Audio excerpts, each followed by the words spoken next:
இன்னும் தூங்கலையா? சாரிங்க, பாத்திரங்களை வாஷ் பண்ணிட்டு வர கொஞ்சம் லேட் ஆயிடுச்சு.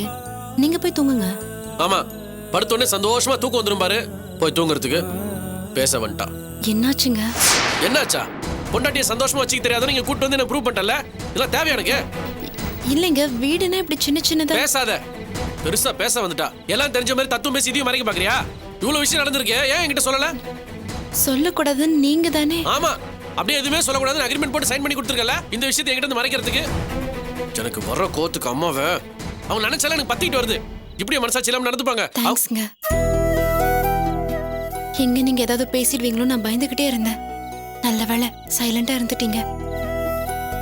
என்ன ஏன்டா எதுவுமே பேசல? உனக்கு வெக்கமே இல்லைன்னு குத்தி காட்டுறியா? ஐயோ, அப்படி சொல்லலைங்க.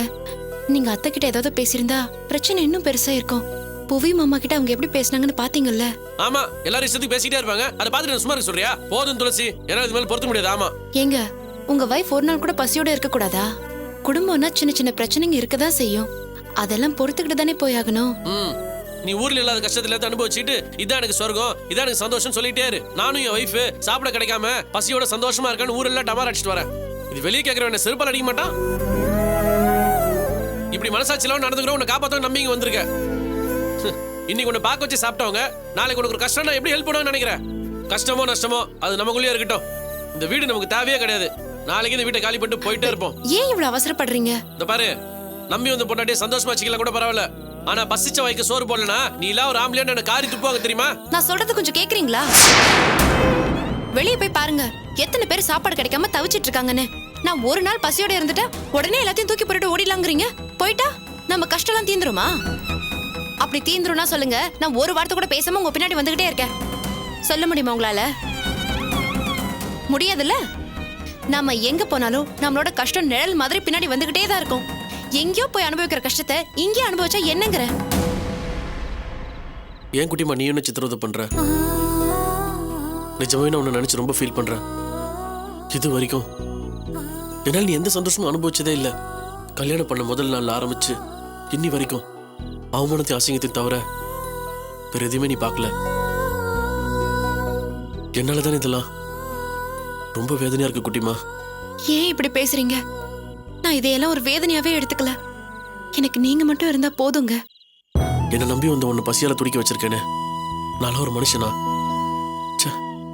நினைச்சாலே ரொம்ப கஷ்டமா இருக்கு. மனசுக்குள்ள ரொம்ப வலிக்குது குட்டிமா. நீங்களே இப்படி மனசொடைஞ்சு பேசினா நான் எங்க போவேன்? நான் இருக்கேன் குட்டிமான்னு நீங்க தானே எனக்கு தைரியம் சொல்லணும். ப்ளீஸ், எனக்காக கொஞ்ச நாள் பொறுத்துக்கங்க. எல்லாம் சரியாயிடும். நீங்க எனக்காக தான் எல்லாத்தையும் பொறுத்துட்டு இருக்கீங்கன்னு எனக்கு தெரியும். உங்களை கம்பல் பண்ணி இங்க இருக்க சொல்றத நினைச்சா எனக்கும் வேதனையா தான் இருக்கு. ஆனா நமக்கும் வேற வழி கிடையாது. நமக்குன்னு ஒரு காலம் வர வரைக்கும் நம்ம பொறுத்து போய் தான் ஆகணும். நீங்க அத்தை பண்ணது தப்புன்னு யோசிக்கிறீங்க. ஆனா நான் அத்தை பண்ணதுலயும் ஒரு நல்லது நடந்திருக்குன்னு சந்தோஷப்படுறேன். ஆமாங்க, ஒரு நாள் நான் சாப்பிடலையேன்னு இப்படி துடிச்சு போயிட்டீங்கல்ல. என் புருஷன் மேல இவ்வளவு பிரியம் வச்சிருக்காருன்னு அத்தை இப்படி பண்ணதுனால தானே புரிஞ்சது. உங்க பாசத்தை நினைச்சு நிஜமாவே உருகி போயிட்டேங்க. என் புருஷன் கிட்ட அன்பா இருக்கணும், அக்கறையோட நடந்துக்கணும்னு எத்தனை பொண்ணுங்க சாமி கிட்ட வேண்டிக்கிட்டு விரதம் இருக்காங்க. சாமி கிட்ட வேண்டாமலே எனக்கு இப்படி ஒரு அன்பான புருஷன் கிடைச்சிருக்கீங்கல்ல. இதுக்கு நான் எத்தனை நாள் வேணாலும் பட்னியா இருக்கலாங்க. புருஷன் பொண்டாட்டிக்குள்ள இருக்கிற உண்மையான பாசம் கஷ்டத்துல இருக்கும் போதுதான் தெரியும்பாங்க. அத அத்தை எனக்கு தெரிய வச்சுட்டாங்க. அந்த விதத்துல அவங்க நமக்கு நல்லது தாங்க பண்ணிருக்காங்க. போதும், சும்மா என்ன சமாதானப்படுத்தணுன்றதுக்காக அம்மா பண்ணதெல்லாம் நியாயப்படுத்தாத. நான் அத்தை பண்ணதா நியாயம்னு சொல்லலைங்க. என் மேல இருக்கிற கோவத்தை போக்கிக்க அத்தைக்கு ஒரு வடிகால் தேவையா இருக்கு. ஒண்ணு திட்டியாகணும், இல்ல அழ வச்சு பார்த்தாகணும். என்ன அழ வச்சு பார்த்துதான் உங்க கோவம் தீரும்னா அதை நான் பொறுத்துக்க தயாரா இருக்கேன். என்னைக்காவது ஒரு நாள் நம்ம பண்ணதெல்லாம் தப்புன்னு அத்தை புரிஞ்சுப்பாங்க. அது வரைக்கும் அத்தை, நீங்க என்ன பண்ணாலும் எனக்கு வேற போக்கிடம் இல்ல, உங்களை விட்டா எனக்கு வேற நாதி இல்லைன்னு டோட்டலா சரண்டர் ஆயிட போறேன். எல்லா கோவத்தையும் கொட்டி தீர்த்ததுக்கு அப்புறம் அவங்க என்கிட்ட அன்பா நடந்துகிட்டு தானே ஆகணும். யாரு? எங்க அம்மாவா? லாவண்யா மேல பாசமா இருக்காங்கல்ல, அந்த பாசம் என் மேல இல்லாமல போயிடும்.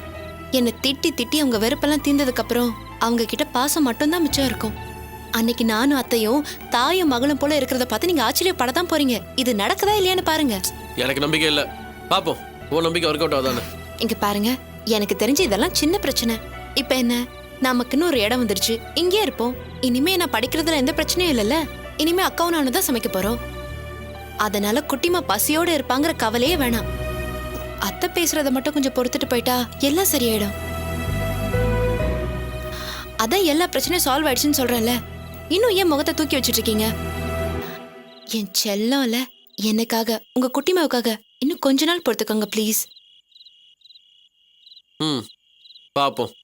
எவ்வளோ பொறுத்துக்கிட்டாச்சு, இதையும் பொறுத்துக்க வேண்டியதுதான். குட் பாய்.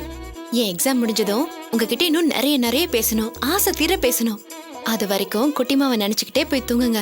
நான் படிக்கணும், சரியா?